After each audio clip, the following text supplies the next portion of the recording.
네, 박지만 미행설의 윤곽이 조금씩 드러나고 있습니다. 검찰은 정윤의 동향 문건과 마찬가지로 이번 미행설도 역시 박관천 경정이 작성한 허위 문건을 통해 유포됐다 이렇게 결론을 내리고 있습니다.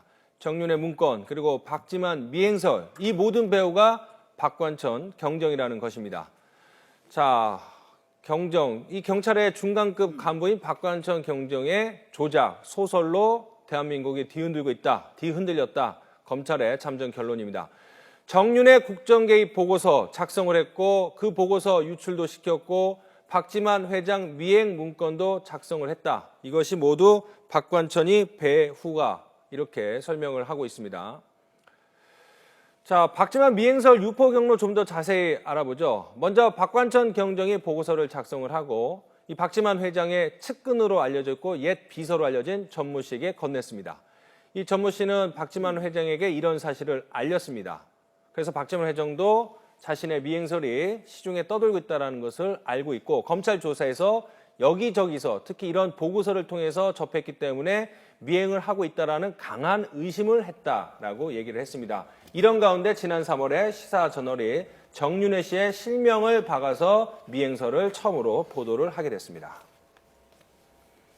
자, 정윤회 동향 문건, 박지만 미행 문건 모든 것이 다 이제 박관천 경정의 단독 작품이다. 이것이 검찰의 잠정 결론인데, 자, 좀 믿기가 힘들 정도인데 어떻게 해석을 하고 이해를 해야 될까요? 먼저 이제 청와대가 언론사를 이제 고소를 하고 네. 또 박근혜 대통령이 이 문건의 성격 자체를 이제 찌라시라고 규명을 하면서 네. 전체적으로 국기문란 행위로 이 성격이 진 이후 이제 15일 만에 이른바 정광석화 같은 이제 수사가 이루어지고 거진 지금 마무리 단계에 가고 있는 건데요. 네. 지금 끝을 본다고 한다면 결국은 최경위의 자살이라든가 또 한경희 부인의 어쨌든 상당히 억울함 또는 회유에 대한 폭로 그 다음에 전격적인 이제 긴급 체포가 또 이루어졌는데 이렇게 전격적으로 15일 안에 이루어질 거면 왜 1년 전에는 아무 일도 안 했었느냐 이런 의문을 가질 수밖에 없는 것이고요.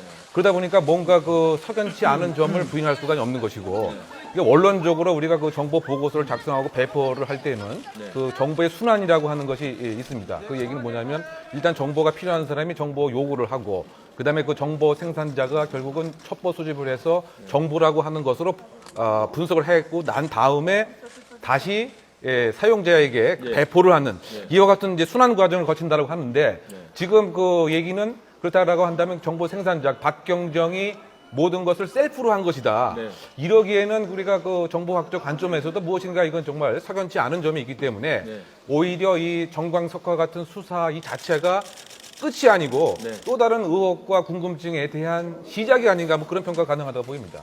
어쩌면 수사를 하기 전부터 이런 결론이 아마 예상됐을 수도 있습니다. 청와대에서도 그런 얘기를 했고 검찰에서도 정말 빠르게 조사를 해가지고 결론 과정에 지금 오고 있지만 결과론적으로 봤을 때는 한두 명 정도가 이렇게 허위 문건을 작성해가지고 나라를 어지럽혔다라는 대통령의 어떤 두 번 얘기했던 그거랑 지금 똑같은 결론으로 가고 있거든요.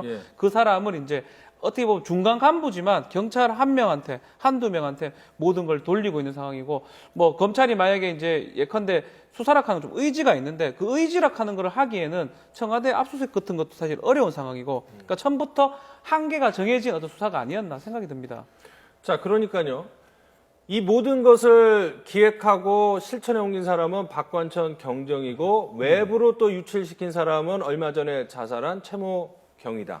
이게 이제 결론인데 자, 그것이 만약에 사실이라면 설명을 시켜줘야 될 의무가 있지 않겠습니까? 검찰에서는. 박관천 경정이 왜 이런 일을 해갖고 왜 보고를 하고 왜 청와대를 뒤흔들고 갈등설, 권력 암투설을 왜 유포를 시켰는지에 대한 검찰이 설명을 해야 되지 않겠습니까? 일단은 지금 보면은 그렇죠. 이제 정윤회 씨가 검찰에 출석하면서 이제 지금 불장난이라고 표현을 했는데 불장난의 주체가 박관천 경정이 되는 것이고 불장난에 노란한 것이 이제 그 주변에 있는 어쨌든 대한민국 정권과 청와대든 언론도 다 포함이 되는 것인데. 지금 노란한 셈이 됐죠. 그렇습니다. 그래서 이제 사실 정윤회 씨 얘기대로라면.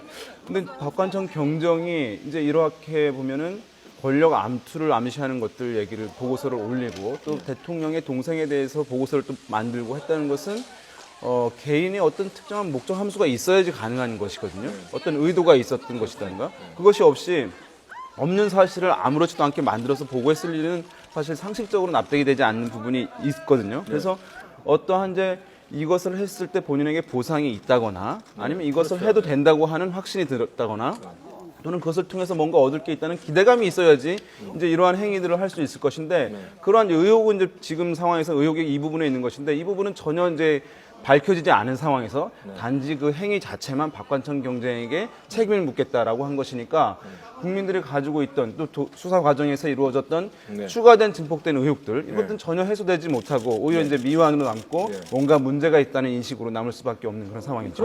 검찰 관계자는 이 정도로 얘기하고 있거든요. 박관천 경정이 정보에 대한 과도한 욕심이 있는 것 같다. 이게 무슨 말입니까? 정보하는 경찰이었습니다. 그리고 이제 공직 비서관실에서 친인척 동향을 보는 사람인데